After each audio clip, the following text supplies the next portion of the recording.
Good morning, Fort McMurray, Wood Buffalo, and the rest of the world. You've tuned in to the Mac City Morning Show. I am your host, Elliot Pierre, and we're going to start this episode off the same way we start every episode off, with a moment of gratitude. I know you could be doing a million other things with your time, and the fact that you spend it with us truly does mean the world to me. So thank you. On that note, Tanner, hit him with the intro.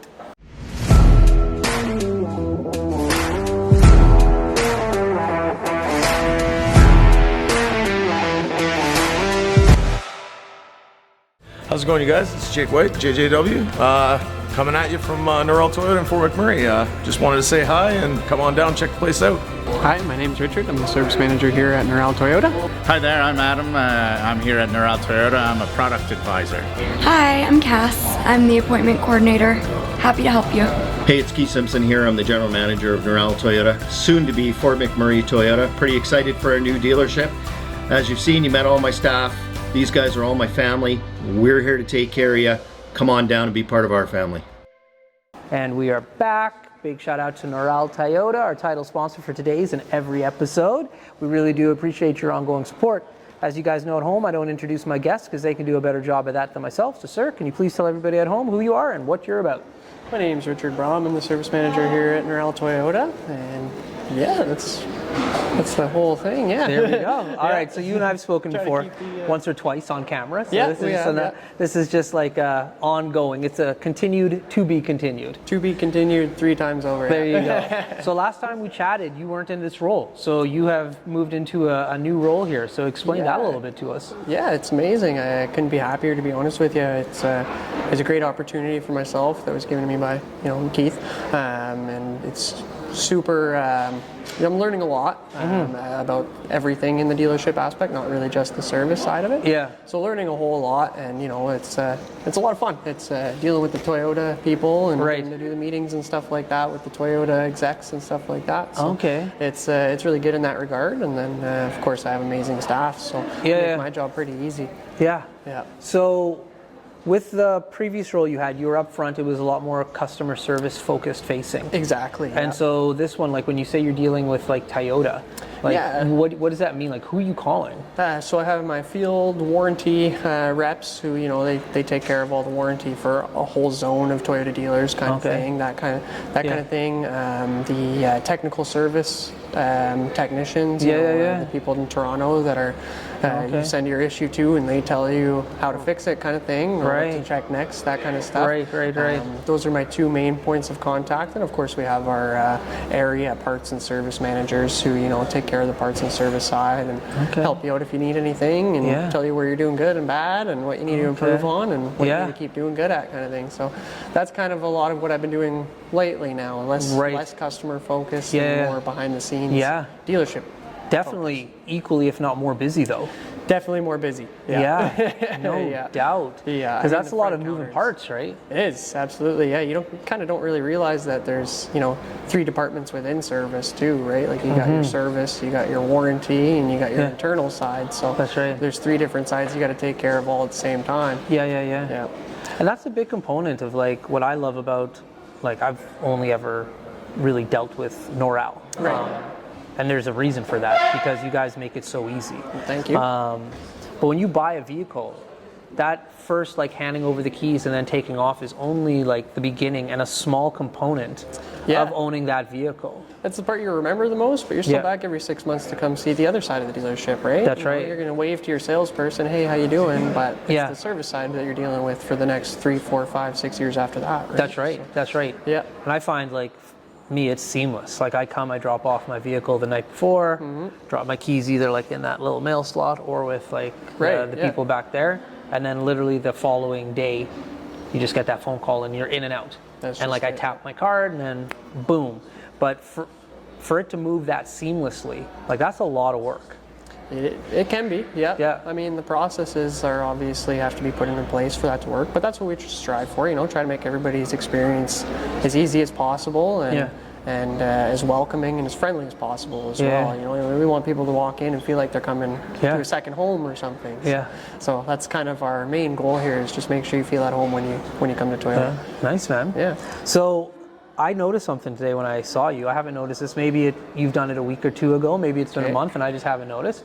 You're nice and you're clean shaven, bro. Yeah, I did. I kind of got rid of it all. I was Okay, when did that move happen? honestly 2 days ago, I think. 2 days Yeah, ago. Yeah, we're See? still fresh. All still right. fresh, So yeah. like I was just like, there's no way I wouldn't have noticed this because I stop in pretty regularly. Exactly, yeah. Okay, so what was the like? You look good. Let's put that on the map right Appreciate first it. and Thank foremost. you. Look good. I like it. What was the reason for the change? Honestly, the mustache was getting a little long, so I just like get rid of everything. Yeah. Yeah, because I was tired of trimming the mustache every few days or whatever. So I was like, How long did you have it for? Mustache I was going for on and off. I mean, like shorter, longer for probably 3-4 years now. Yeah. Yeah. So was this something in your head that you were playing around with and then you got to the point, or was this just like a No, just idea kinda right like that morning? Yeah. Woke up, I was like, yeah, I'm done dealing with it. Whoa. And how does it feel? Weird. Yeah. Not a big fan, to Yeah. be honest with you. It's like, I don't know, it's numb there. That's right. You get that weird feeling, right? Yeah. Not used to it. It's been a while since Yeah. I had no facial hair there. I don't even know. I've had a beard now for almost a decade, give For or as long take. as So I've like known you, I for can't sure, imagine yeah. what it would feel like without it. Even when like I go to the barbershop and they trim the sides and they clean me up, you can feel a difference. Yes. So like Yeah. I can't imagine what it would feel like if I didn't have any hair on my face. It's weird. It'd be crazy. It feels be weird. crazy. Yeah. When you Like- get so used to it, it's Yeah. like just a culture shock. That's right. almost, Yeah. It's been a while now. I think it's been almost 2 years since I shaved my head. Right. Like that is a noticeable difference. Yeah. Like Absolutely, when yeah. especially wintertime, like no hair versus hair. It's one of those things where I'm Yeah. just like there are certain days I'm just like maybe I should grow back my hair just because of like Right. the heat. Yep. Yeah. Like- but then in the summer, it's probably really nice. Oh, you it's know, the best. Sit out on the deck, no hat on. It's just the relax, best. right? It's the Yeah. best. Yeah, Yeah. exactly. Yeah. It's the best. You cut your hair recently as well too. Kind of, yeah. Yeah. I used to have Like the it- super long hair. Yeah, and yeah. Kind of just Yeah. shortened it up. It's getting long now, though. It's probably been about 6 months since I cut it last. Yeah, so yeah. Might be time for another one here soon. Yeah. Yeah. Yeah. And so when you go to get your haircut or you're making these decisions, like are you looking at pictures first or are you thinking like this would look good? Because you definitely have like a style. So like I don't think it's anything that you're doing just like not thinking about it. So like what's the thought process like when you're making like a move when it comes to your look? To be honest with you, I don't think about it a whole lot. Like the hair thing was a big thing. That was on my mind for a while because it was getting so long and it was Yeah. always up in a ponytail or bun or whatever. So Right. and I just got tired of taking care of it. So I was thinking about that for a while. So that was kind of a big one to just get rid of it. Yeah.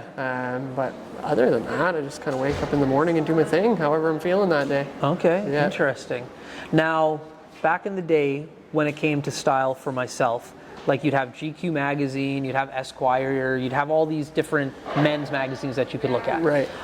Every once in a while you'd catch a glimpse on like TV about something. Right. But now it's the internet age where you have Pinterest, you have Snapchat, you have Instagram, you have all these different social media sources that you can like Yep. kind of see images from. Yep. Are you on any of these platforms, like looking at like, hey, this is a trend, or I like what this is looking, or? Honestly, I'm not. Really? I have Facebook just for the purpose of having it and communicating kind of Yeah, yeah, thing, yeah. but I don't scroll Facebook. I don't Yeah. have Instagram. I don't have Twitter. I don't. The only social media I do for the most part is reading the news. So Really? I have no inspiration on any fashion other than, I like certain brands of clothes or shoes or whatever it may be. Right. And then I go to the website and check out what's new and stuff and what I like. So Okay. I don't really base any of my stuff off of anybody else. I just kind of Okay. whatever I like, I'm wearing it. Yeah. Yeah. Now, you don't have social media? I don't social media. So like you have Facebook, I do have Facebook, yeah. you got TikTok, Nope. LinkedIn, Nope. you don't have Instagram. Nope. You getting your news off Twitter though, I have to assume. Nope. So like what, you just go into the website, like I go www, like Apple News, just scroll through, and if there's a cool article, I'll read it, and that's about it. really? Try to stay off my phone as much as possible. That's fantastic. Yep. Yeah, I was kind of doing it a lot, probably about 4 years ago. Yeah. And I found myself just all the time staring at my phone, just, scrolling, Yeah. scrolling. And eventually I was just like, I don't want to do it anymore. Like, That's right. Phone in the pocket, let me see what's in front of me instead. Yeah. So that's kind of how I've been trying to live for the last few years at least. That's Yeah. awesome, man. It's a thing. Yeah, Like, I'm pretty good on most of them, in regards to like it looks like I'm online all the time, but I'm not. But I'm pretty good at most of them. But the one that's a killer for me, and I literally have to like set time limits on a day, Right, yeah. is TikTok. Yeah, that's Like I it's never got that. oh don't I'm recommending like do not. It's a killer. Like I enjoy it, and like the stuff I'm seeing is informative, and like I like it. It helps me a lot for work and stuff. Right. But I can go down like a rabbit hole, bro, and next thing I know I'm just like, where'd the last hour and a half of my life go? Yeah, I know a few people like that as well. Yeah, and it's that's a what thing. I try not to do. Like it's there's a lot of funny stuff on there, and you know, people send me stuff, send me TikToks, and I'll open it up and I'm like, yeah, that's funny, but that's right. I don't like sitting there just scrolling for hours. So if you're not digesting content on your phone through like the mainstream social media apps, like right now, like do you, when you go home and you're relaxing, do you like watch TV, like old school? Yeah, I don't watch like TV programs per se, like cable TV. I'm more of like a YouTube, whatever I'm into at the time. Like right now I'm super into dirt biking, so I've been watching dirt bike videos all the time, that kind of thing. So that's kind of all I do, or I'll play some video games. Okay. But for the most part, I'm usually doing something, either out with friends, you know, doing some off-roading or dirt biking or golf course, that kind of thing. And then when I get home, I'm usually pretty tired, so it's, you know, a couple YouTube videos and pass out. Okay. Yeah. YouTube on a laptop, tablet, television. Television. Okay. Big screen, Yeah. That's the way to go. It's got to be, right? Like my little guy too, lately, because he was all about the tablet for so many years. Right. And like when I talked to him about it, I was like, why do you like the tablet so much? Because like he'd be watching Disney, he'd be watching Netflix, he'd be watching kids' YouTube. I'm just like, there's this huge TV right there. Yeah, exactly. And he was just like, I like the control of like, I have it in my hand, I can touch, I can move it, like I control this. I can see that, yeah. And I was just like, okay. But now that he's getting a little bit older and he doesn't mind kicking dad out of the room, he's just like, hey, beat it. I want to watch the TV. And he's been watching YouTube on the bigger television and like the streaming services. Yeah. That's, it just makes more sense to me. That's what I like, because you can get like a 45-minute video on the go or whatever, and it's like you're watching a TV show, but that's it's what you want to watch. That's exactly it. That's what I try to do, Yeah. I like to talk to people to see how they digest content, because it's so different now. Before it used to be like you watch TV, you have ABC, NBC, Fox, and like CTV. Yeah. Like that was it. I find like I don't hate watching the news, because I do like to keep up with like world type stuff a little bit. But I can read it faster on the phone, you know. If I got 5 minutes, I'll scroll through, oh, that's a cool looking article, what's going on wherever today, and read that real quick, and that's it. Like I said, I try to stay away from the media as much as possible. There we go. I'm the same way. Yeah. On that note, we're going to throw to an ad though. Carrie, take it away. Hi, it's Carrie with Patchouli Rose Herbal Apothecary. I know our summer is coming quickly to an end. And during the summer, we always think of applying our sunscreen, but sunscreen is a product that we should be using every day of the year to protect our skin against harmful UVA and UVB rays, also against premature aging. I have a product called Dandelion Harvest, which is moisturizing, anti-inflammatory, and is great for anti-aging. You can use this every day of the year, and it's very moisturizing. If you want to check this product and any of my other products out, please go to patchoulirose.com. Thank you, Carrie from Patchouli Rose. We do appreciate your ongoing support. Now, when it comes to this dirt biking thing that you're doing, how long have you been into that? I used to ride them a lot as a kid, so probably when I was 10 I started riding, you know, started on the little 50, move up to the 80, move up to the 110, and then I had the 150 for probably about 4 years. I still have it, but I rode it for about 4 years and then kind of had some issues and stuff, and I didn't really want to fix it on my own, so it just sat and collected dust for like the last 5 years. And then this year I linked up with an old friend again, so we've been hanging out a whole lot again lately, and he kept talking about it, and I was thinking about it a little bit before then, but when he started saying he wanted to do it, I was like, all right, well, I'm going to go buy one, brand new one, and hopefully that convinces him to get one too, and it did. So nice. Yeah, so now me and him try to get out as much as possible, And so where do you go? I know nothing about this sport. Well, I live in Gregoire, so it's kind of easy for me. I can just go through the back trails, and you know, you can get down to waterways, you can get out by the airport, like really quick and easy. But for the most part, if you're going to do anything else, you kind of just have to load up. So I had to buy a truck too. So this is not just was like in my head when you were talking about this, I thought potentially tracks.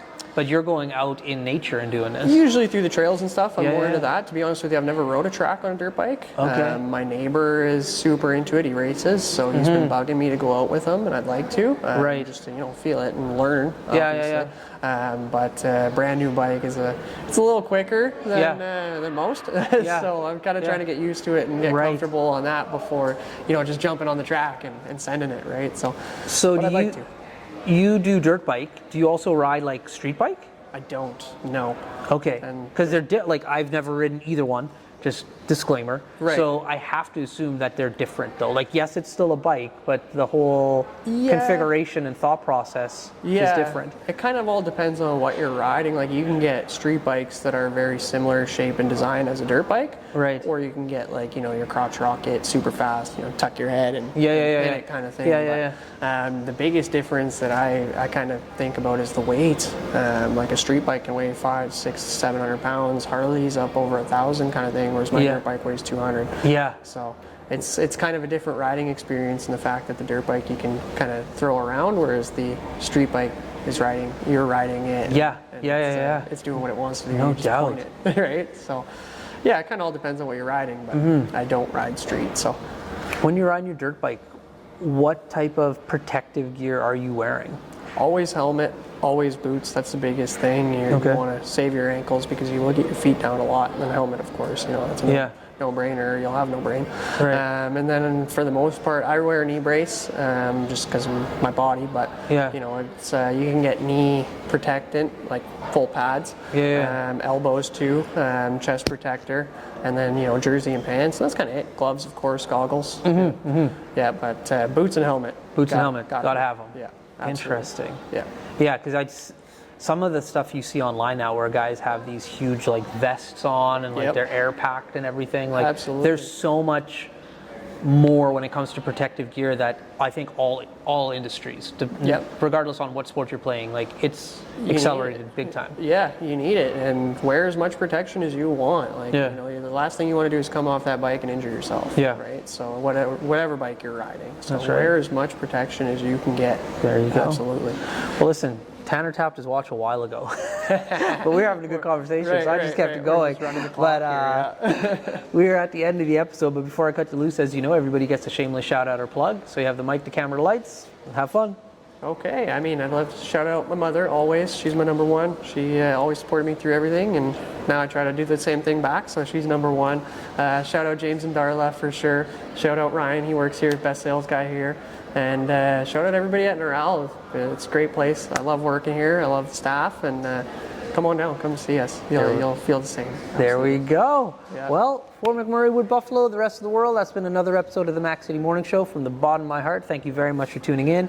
Big shout out to Noral Toyota for sponsoring us, as well as Carrie from Patchouli Rose. We do appreciate both of your ongoing support. Hope everybody at home is having a great day, and we'll see you tomorrow. Peace. What a deadly old way to end another morning show. Later, boss.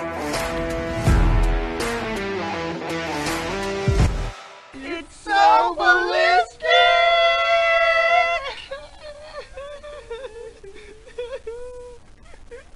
Talk about quenching your ugly thirst.